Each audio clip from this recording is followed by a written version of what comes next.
Bonjour à tous, j'espère que vous allez bien, je souhaite à chacun d'entre vous une excellente année et je vous présente mes vœux les plus chaleureux. En ce début 2022, j'avais envie de m'adresser à vous pour vous faire une sorte de point, un bilan, pour vous dire ce qui a été fait et ce qui reste à faire à court, moyen et long terme concernant mes projets. Normalement, ce genre de vidéo aurait plutôt sa place sur la chaîne de Superflame Studio, l'entreprise que j'ai cofondée avec mon associé Kevin, mais vu que c'est une vidéo assez importante, j'ai décidé de quand même la mettre sur ma chaîne principale. Vous le savez, Superflame Studio, c'est la réponse entrepreneuriale à mes volontés créatrices. C'est-à-dire que depuis presque un an, tout ce que je crée ou veux créer passe par cette société. Comme la plupart d'entre vous le savent déjà, depuis quelque temps, pour avancer sur mes projets, je ne suis plus seul.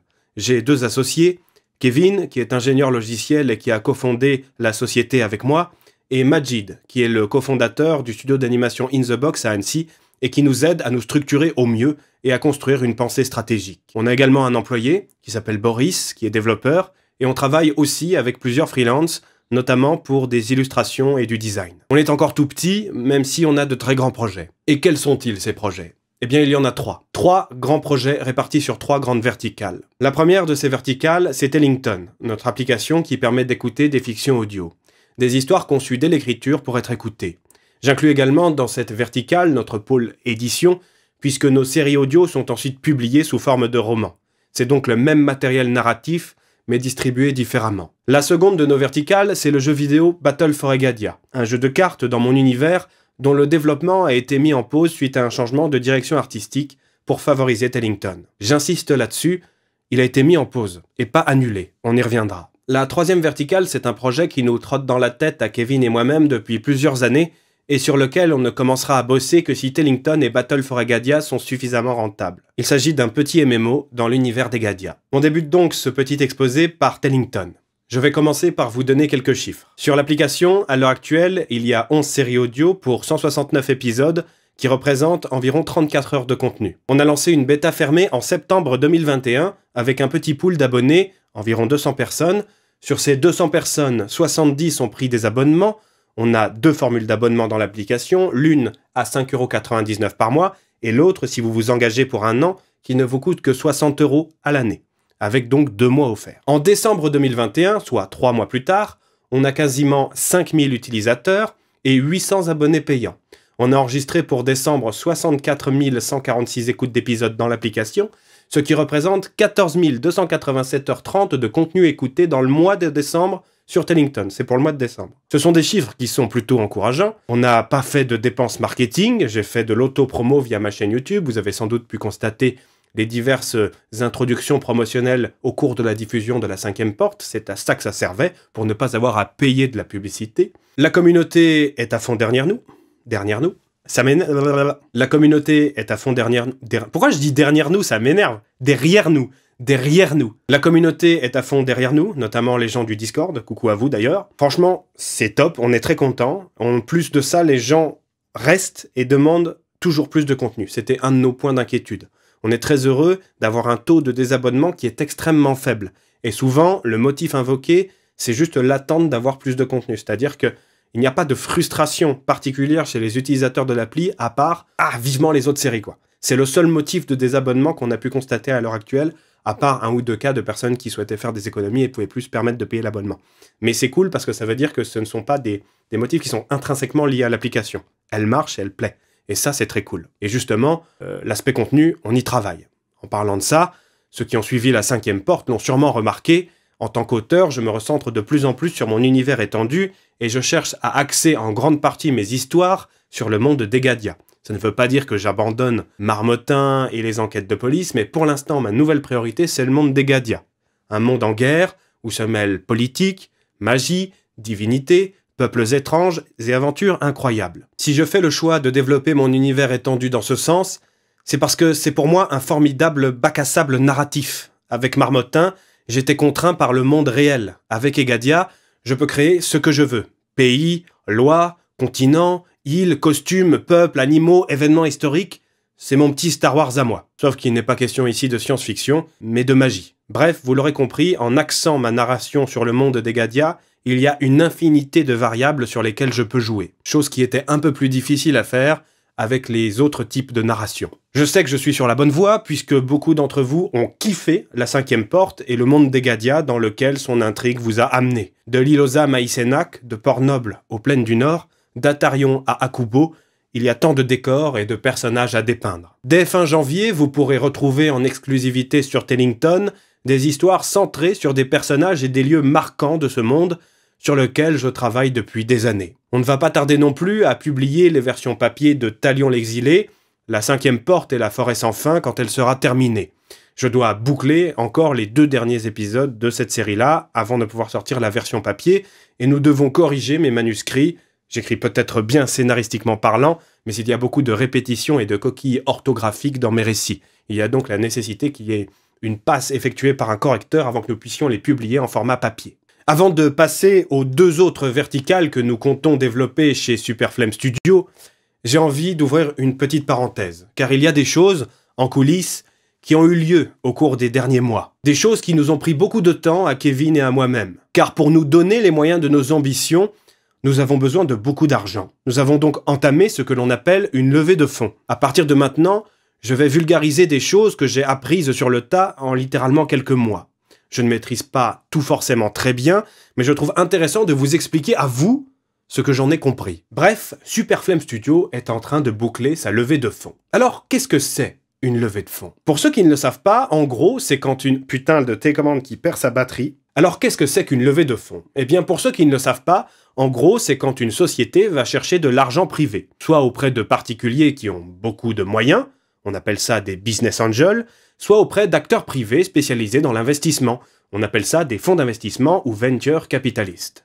En échange de cet argent, ces gens obtiennent des actions, des parts, bref, un certain pourcentage de la société. On appelle ça faire son entrée au capital. Les parts qu'obtiennent les investisseurs sont proportionnelles au montant qu'ils donnent par rapport à ce que l'on appelle la valeur ou valorisation de la société. À l'heure actuelle, Superflame Studio est valorisé à un minimum de 1,5 million d'euros. Là, vous allez me dire, attends, Superflame, t'es en train de me dire que ta boîte, elle a 1,5 million d'euros sur son compte en banque? Et là, je vais vous répondre, absolument pas.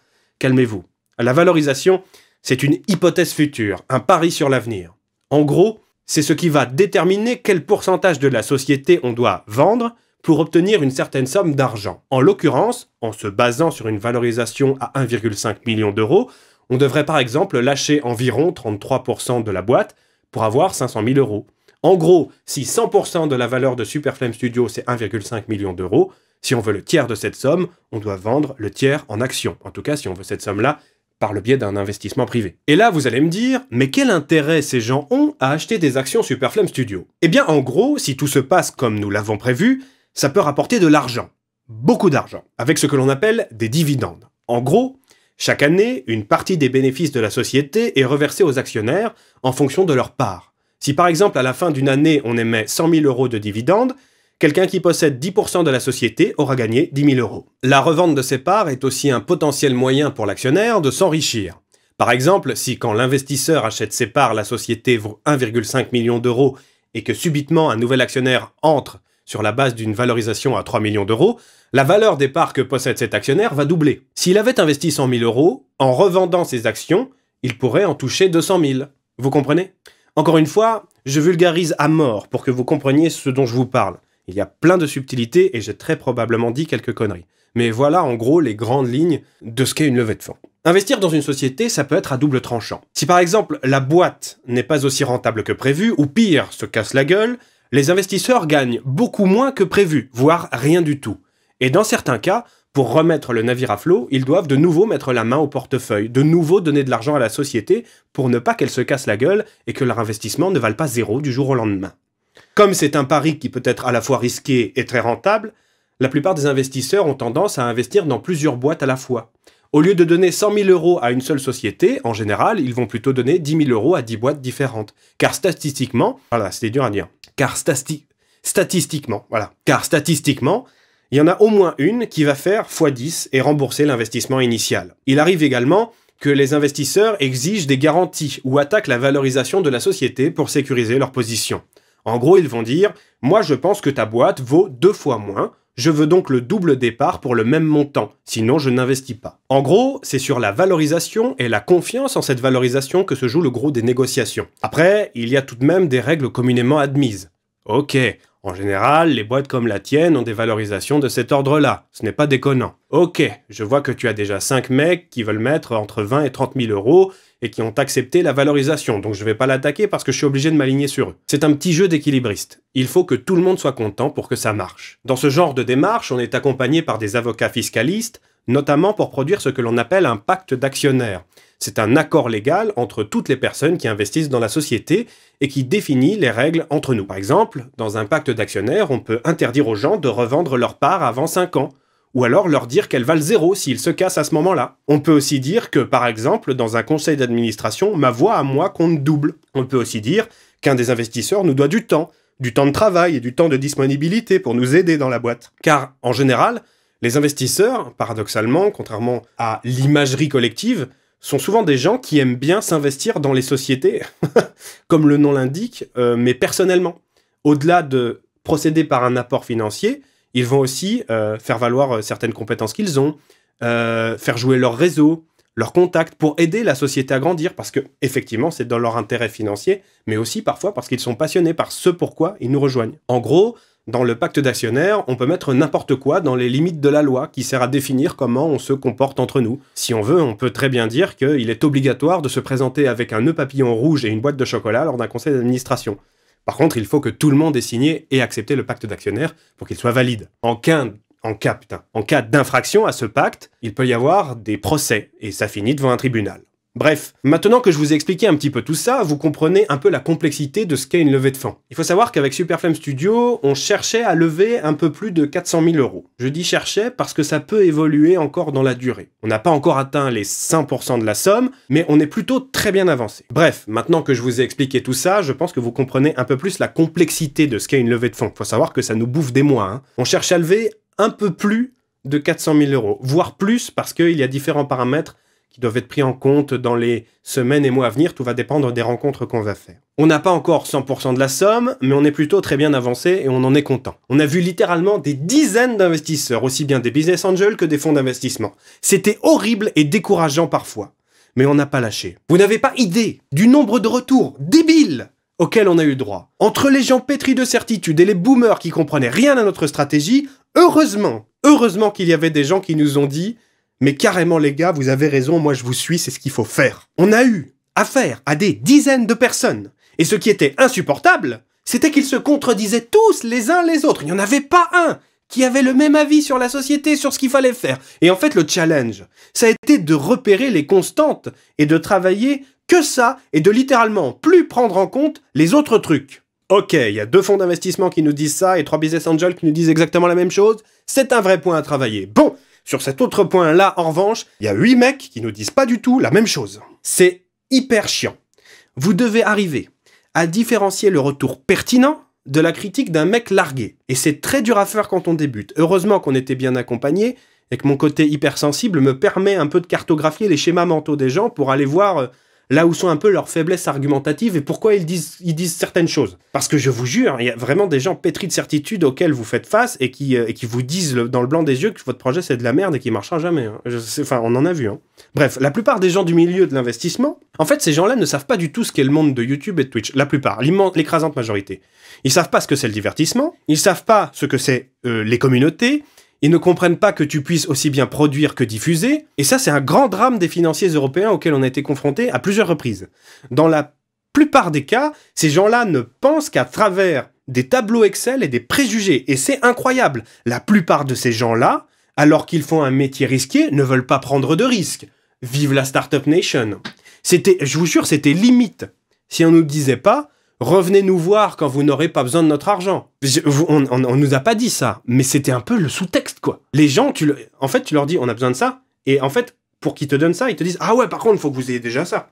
Mais nique ta mère, du coup. Enfin, on a aussi droit à, bon, ça c'est un grand coup classique, on a eu le droit à, ah, on est vraiment désolé, ça va pas le faire, on est moyen chaud en ce moment, franchement, c'est pas vous, hein, c'est nous, revenez quand vous aurez de meilleurs chiffres, etc. Et enfin, je vous jure, c'était insupportable. Il y a vraiment eu une espèce de moment où avec Kevin, on n'était pas bien. Entre les lettres mortes Tu sais, tu contactes un investisseur et il te répond jamais. Bon, bah ça allait encore. Mais des fois, on avait des rendez-vous. Et on en avait d'ailleurs beaucoup, à longueur de semaine même. Et on a eu affaire à des gens, mais qui nous ont fait perdre notre temps. Et nous, tu sais, on se met tout bien. On n'en était pas au point de mettre des petits costumes cravates, mais on essaie, voilà, de bien parler, d'être droit, machin, mes couilles. Au final, la confiance, elle est juste venue d'une toute petite poignée de personnes, et on a commencé à sortir la tête de l'eau qu'à ce moment-là. Parce que ça matchait sur le plan humain, sur le plan de la vision, que les gens comprenaient ce qu'on voulait faire, et voulaient nous accompagner là-dedans. Et je vous jure qu'avant ça, on pétait les plombs. On pétait les plombs. On a eu affaire à un nombre incalculable de boomers. Enfin, c'était insupportable. Là, sur Tellington, à l'heure actuelle, il y a 5000 utilisateurs. Et c'est très très bien. Dites-vous, en fait, une startup, quand elle se lance, déjà avoir 1000 utilisateurs, c'est un truc de ouf. Vous voyez? Nous, on en a eu 5000. Avec 0 dépenses marketing. Et en fait, ces gens-là ne comprenaient pas, justement, qu'on n'ait pas fait de dépenses marketing. Pour eux, en fait, qu'on ait 5000 utilisateurs, ça aurait forcément dû nous coûter entre 20 000 et 50 000 euros, tu vois. J'exagère un peu, mais ils ont un peu ce genre de raisonnement de tableur Excel. Pour eux, tout a forcément un coût, et ce coût est forcément gigantesque. Leur cerveau, il n'est pas câblé pour le système D. Et je vous jure, c'est des mecs qui, même s'ils sont parfois jeunes, ils pensent comme des vieux, mais c'est insupportable. C'est effrayant. Il y avait vraiment un mélange de déni des réalités et d'incompétence dans certains retours qu'on a eus face à certaines personnes auxquelles on a été confrontés.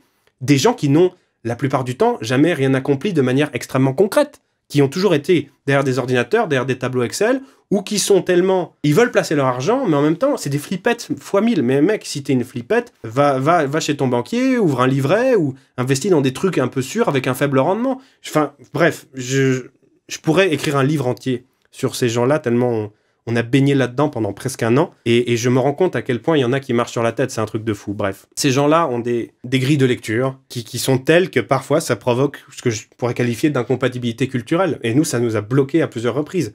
Il y a le nombre de calls où on raccrochait, et après je me tapais la tête contre la table en mode « Putain, ils font chier, ils comprennent rien !» Et on a fait l'effort, hein. On a fait l'effort de pédagogie et d'explication, hein, mais...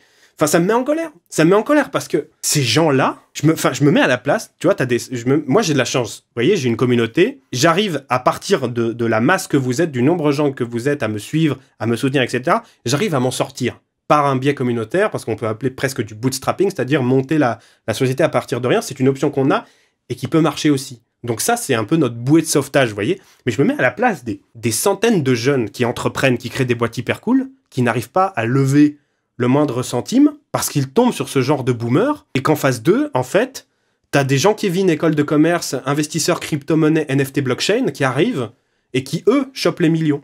Alors qu'en fait, un mec qui a un super concept, en fait, on le finance pas, parce que tu comprends, c'est une trop grande prise de risque, et le marché ne veut pas ça en ce moment. Enfin... Et moi, mais ça m'a vraiment sidéré, c'est... En fait, avoir ce genre de retour d'un industriel de 60-70 ans, je comprends, en fait, parce que t'es en cohérence avec le personnage, tu vois.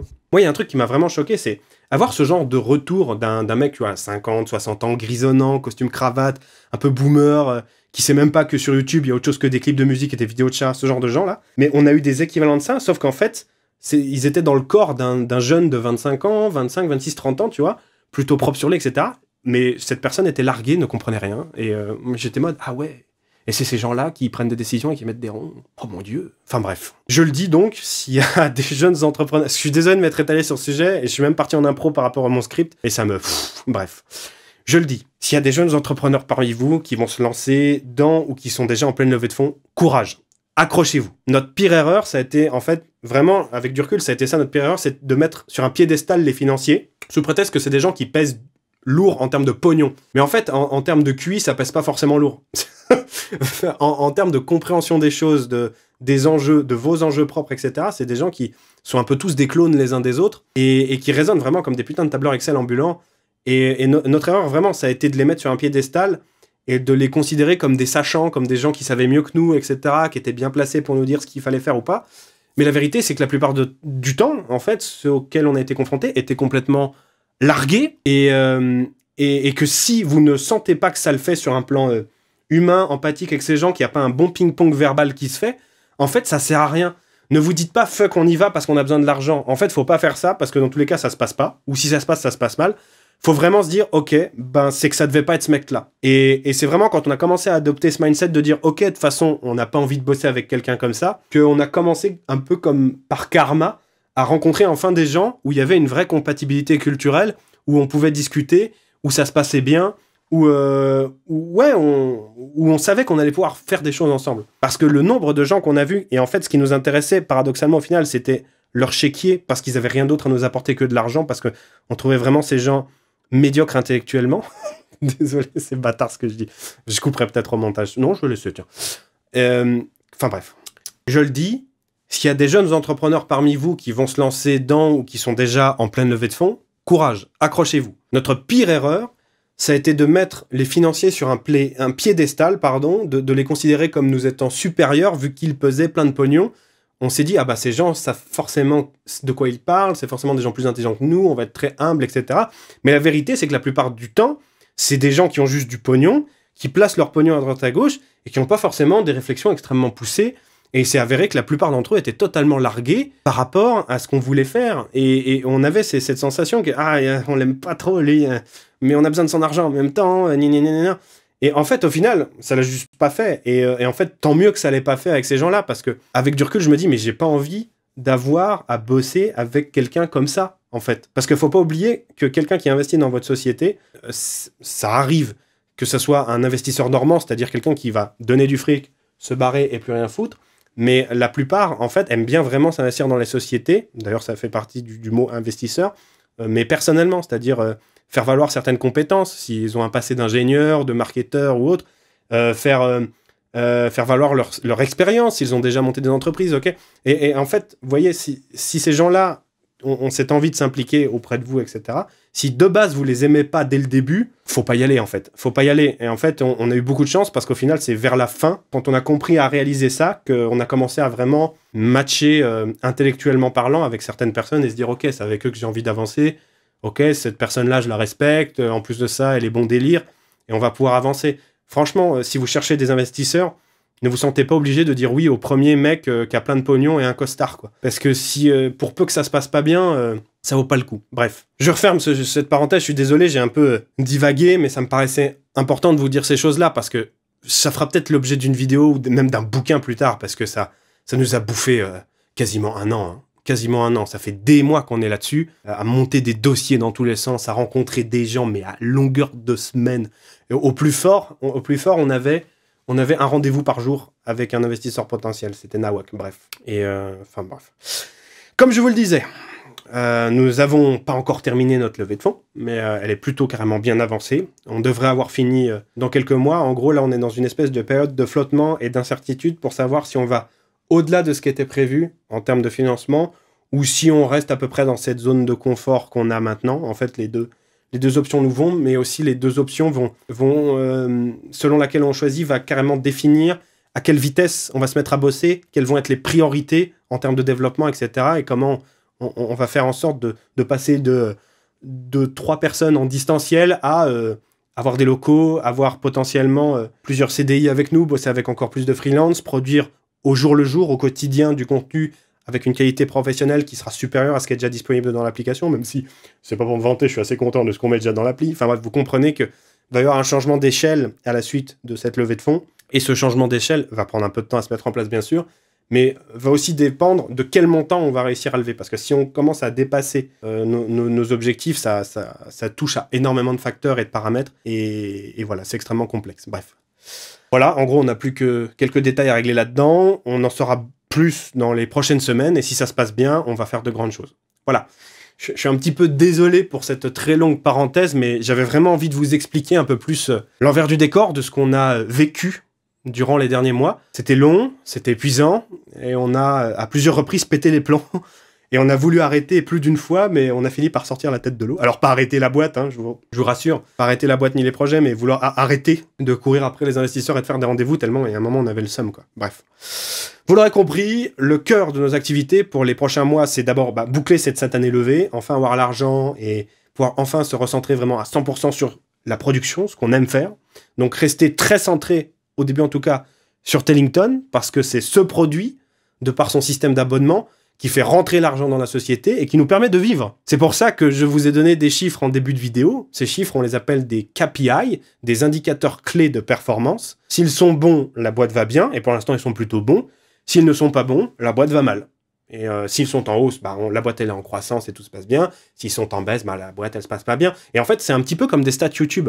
Ceux qui parmi vous ont des chaînes YouTube ou même des chaînes Twitch, bah, vos analytics, bah, que vous pouvez aller voir dans votre back-office, bah, nous aussi avec notre boîte, on en a un de back-office, sauf qu'il est directement corrélé au chiffre d'affaires de la société, etc. Et à certaines métriques que tu peux pas avoir en tant que YouTuber. Et en gros, grâce à ces outils statistiques, on sait sur quelles variables on peut jouer. On peut aussi avoir des rapports de performance qu'on peut établir. On peut dire, tiens, ce mois-ci, on n'a pris que 200 utilisateurs, alors que le mois précédent, on a pris 500. Comment ça se fait qu'il y a 300 utilisateurs de moins? Qu'est-ce qu'on a fait? Qu'est-ce qu'on n'a pas fait? Est-ce qu'il faut qu'on retouche à des trucs en termes de com, etc. Et en fait, c'est grâce à ces chiffres qu'on peut ensuite prendre des actions concrètes, remesurer pour voir si ces actions concrètes ont marché, etc. etc. C'est comme ça que tu avances par tâtonnement, en fait.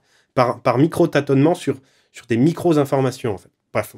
Grâce à la respiration économique permise par Tellington, et je vous jure, c'est que là depuis le mois de... Bref, en gros, grâce à tout ça, et c'est assez récent, hein, c'est que depuis le mois de décembre que là, on a une nette accélération de nos rentrées d'argent, du nombre d'utilisateurs, qu'il y a des trucs qui commencent à se stabiliser aussi. On peut respirer.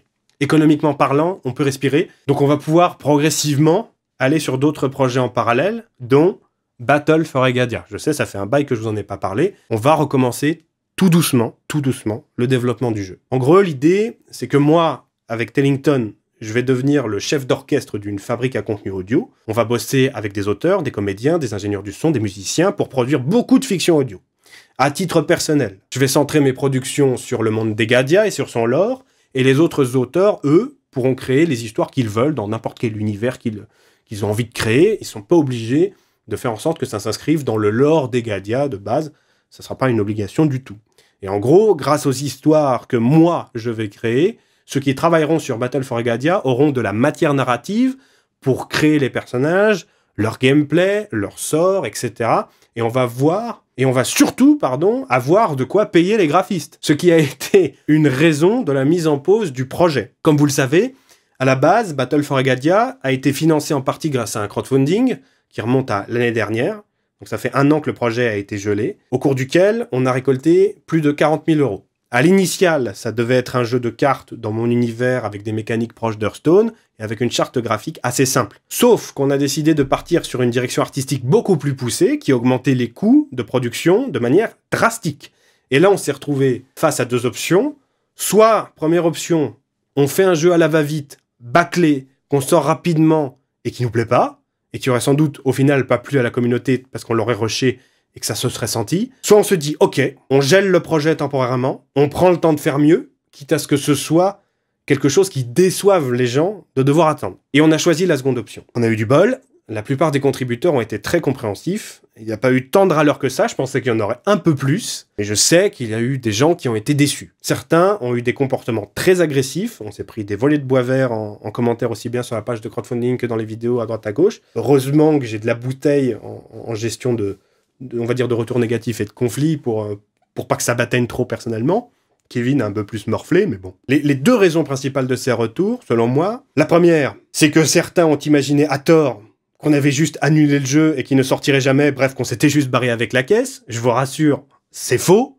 On l'a dit et répété dans des newsletters et des vidéos de keynote, il est juste reporté, le jeu, pas annulé. Du retard sur un jeu, c'est quelque chose de fréquent. T'as des mecs qui attendent parfois 5 ans de plus pour pouvoir jouer à leur jeu. Comme beaucoup d'entre vous, je préfère un bon jeu en retard à un jeu de merde qui sort à l'heure. Vraiment, je vous le dis. La seconde raison qui nous a amené certaines vagues de râlerie, c'est le manque de communication qui nous a été reproché. Et ça, je pense qu'effectivement, c'est quelque chose qu'on peut tout à fait entendre et pour lequel je tiens à m'excuser.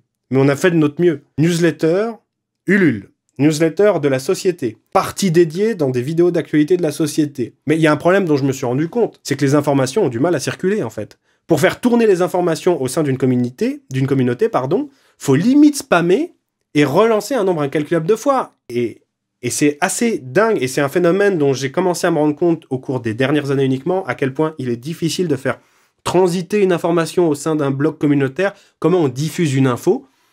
Et là, par exemple, il y a des gens qui sont en train de regarder cette vidéo, qui ne savent ni que le projet de jeu Battle for Agadia existe, ni que Tellington est sorti et disponible, n'hésitez pas à le télécharger, le lien dans la description, ni que j'ai fait un calendrier cette année. La 5e porte, là, parmi les gens qui regardent cette vidéo, il y en a beaucoup qui ne savent pas que la 5e porte est dispo sur ma chaîne gratuitement, etc. Pourtant, ils sont abonnés à ma chaîne. Mais faire circuler des informations dans un noyau communautaire, c'est quelque chose d'extrêmement complexe, et d'ailleurs ça sera sans doute l'objet d'un pôle dédié de la société quand on aura plus de moyens, un pôle communication qui est capable de solliciter et de tenir informer les gens. Parce que je me suis rendu compte que même en ayant un certain nombre de boutons sur lesquels je pouvais appuyer, c'est très dur de faire tourner les infos. Et certains qui ont eu les infos concernant la mise en pause de Battle for Agadia nous ont quand même reproché de ne pas communiquer plus, et là je vous le dis, je comprends totalement. Mais là, en fait, je suis face à un dilemme, c'est que j'ai rien à dire. En fait, on n'a rien, la société, on n'a rien à vous dire. Je peux pas faire des points d'information sur la base de rien. Je peux pas vous dire toutes les semaines, au fait, cette semaine, on n'a rien fait concernant ce projet. Je sais pas si vous voyez ce que je veux dire. C'est extrêmement difficile. Et je me rends compte qu'il y en a qui ont été hyper frustrés, il y en a, ça fait 1 an qu'ils nous ont filé leur pognon, et ils sont en mode, mais qu'est-ce qu'il fout le jeu, il n'arrive pas, comment ça se fait?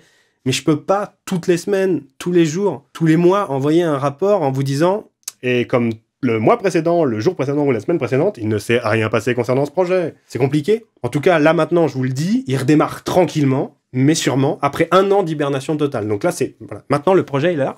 Oh! Ah, je reprends. Voilà. Là, c'est officiel, le projet reprend tranquillement. Mais il ne reprend que parce que on a fait ce choix et cette stratégie de prioriser Tellington. Sinon, la boîte coulait, faute de rentabilité. Avec la nouvelle direction artistique, chaque illustration, comme celle que vous pouvez voir derrière moi, ça coûte à peu près 500 € hors taxe pièce, une illustration comme ça.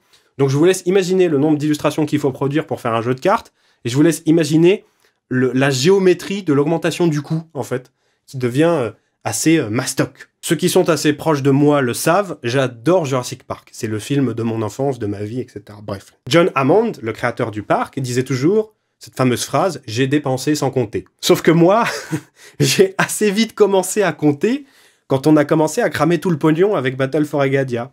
Et on s'est vite rendu compte avec Kevin que si on continuait comme on était parti, la boîte risquait de couler. Alors j'ai agi en chef d'entreprise. Et après avoir discuté avec mes associés, on a dit « Ok, on freeze Battle for Agadia et notre priorité nationale, ça devient Tellington. Tout pour Tellington, 100% de la prod et de la volonté fonce vers Tellington jusqu'à ce qu'on soit rentable et ou qu'on ait pu faire une levée de fonds. La rentabilité, on l'a atteinte genre le mois dernier. Officiellement, on est rentable que depuis décembre. Je me demande même si en novembre, on n'avait pas déjà atteint la rentabilité. Mais avant ça, on ne faisait que perdre de l'argent non-stop. Je vous rassure, pas des sommes monstrueuses. Mais ça grignotait. Et on a atteint un seuil de rentabilité seulement le mois dernier, en gros. Et il n'est pas énormissime, ce seuil. Mais c'était très dur. Et en plus de ça, la levée de fonds est plutôt bien entamée. Elle devrait être bouclée dans les prochains mois. Donc ces 2 cases-là, rentabilité et levée de fonds, on les coche. Enfin, elles sont quasiment cochées. Et là, on peut enfin se dire, ok, c'est bon.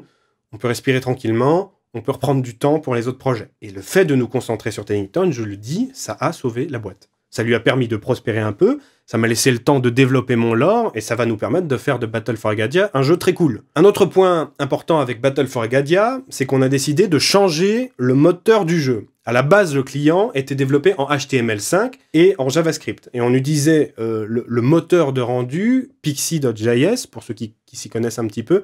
Ça permet de faire un rendu canvas qui utilise quand même l'accélération, qui utilise WebGL, voilà, ce qui permet de bénéficier d'une certaine forme d'accélération graphique et produire des résultats visuellement beaux et assez fluides. Mais c'était un peu limitant quand même. On a fait ce choix avec Kevin parce que c'était notre techno doudou. On a tous les deux un assez bon bagage de développeur web, surtout Kevin qui est full stack JS et qui est un monstre. Lui, il est ingénieur, donc il a un niveau qui est infiniment supérieur au mien. Mais voilà, c'était un peu les techno-refuges. Mais on s'est vite rendu compte qu'on allait être limité en termes de rendu graphique et qu'on aurait un jeu qui serait peut-être pas forcément hyper performant, qu'on pourrait pas faire tout ce qu'on voulait visuellement. Donc, on a décidé de basculer le projet sur un autre moteur et d'utiliser Unity, qui est, avec Unreal Engine, un des plus gros moteurs de jeu qui existent. Avec ça, on va pouvoir faire des choses d'un niveau technique beaucoup plus élevé que ce qu'on avait prévu à la base. Et on a vraiment hâte de pouvoir s'y mettre. Et on a vraiment déjà commencé un petit peu à plancher. Ceux qui me suivent sur Twitter m'ont déjà vu râler par rapport à Unity parce que j'essayais de comprendre certaines fonctionnalités à droite à gauche. Mais ça y est, on va pouvoir remettre un petit peu la main dans le cambouis par rapport à Battle for Agadia dans les prochaines semaines. Et surtout, on va pouvoir apprendre à maîtriser cet outil qui est devenu un standard de l'industrie pour créer notre objectif ultime en termes de divertissement, un MMORPG dans le monde des Gadia. Attention, je le réitère, c'est pas du tout pour tout de suite, mais sachez la chose suivante, je rêve que vous puissiez, je rêve moi-même aussi de pouvoir le faire d'ailleurs, parcourir le monde d'Egadia à l'aide de personnages dont les classes s'apparenteront à des choses typiques du lore de cet univers, chevaucher des grusons dans les plaines du Nord, rencontrer Mamie Rosa et le lettré Carmin, devenir un propriétaire de porte, ou un des derniers taurins, rejoindre la garde d'Isénac et embrasser le silence au service de la cité, voguer à toute voile sur un navire atarien pour défendre Castelbrumis, explorer l'archipel d'Akubo et mener de grandes batailles aux côtés des forces autonomes. Un rêve qui prendra vie, je l'espère, dans les prochaines années, si les choses se passent bien. Voyez Tellington comme un char d'assaut créatif, une manne financière et un espace de narration infini. Battle for Egadia comme un terrain de jeu et d'entraînement technologique jusqu'à ce que nous puissions créer notre projet de MMO. Battle for Egadia, en gros, va nous permettre d'apprendre à faire des jeux cool, d'apprendre à maîtriser ces technologies-là. Pour la simple et bonne raison que raconter de bonnes histoires, sans trop me vanter, je pense qu'on sait faire. Vous en êtes le témoignage.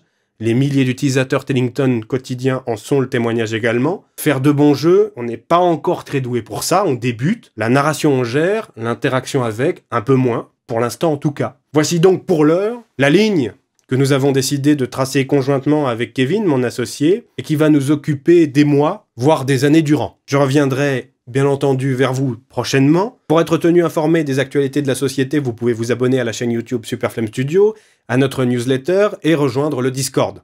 Les liens importants sont dans la description de cette vidéo. Sur ce, mes amis, vous voilà informés un peu plus en détail. Je vous renouvelle mes vœux les plus sincères et je vous remercie du fond du cœur d'être là, car sans vous, nous ne sommes que peu de choses. Je vous embrasse et je vous souhaite le meilleur. C'était Superflame. À très vite les copains pour de nouvelles aventures. Ciao.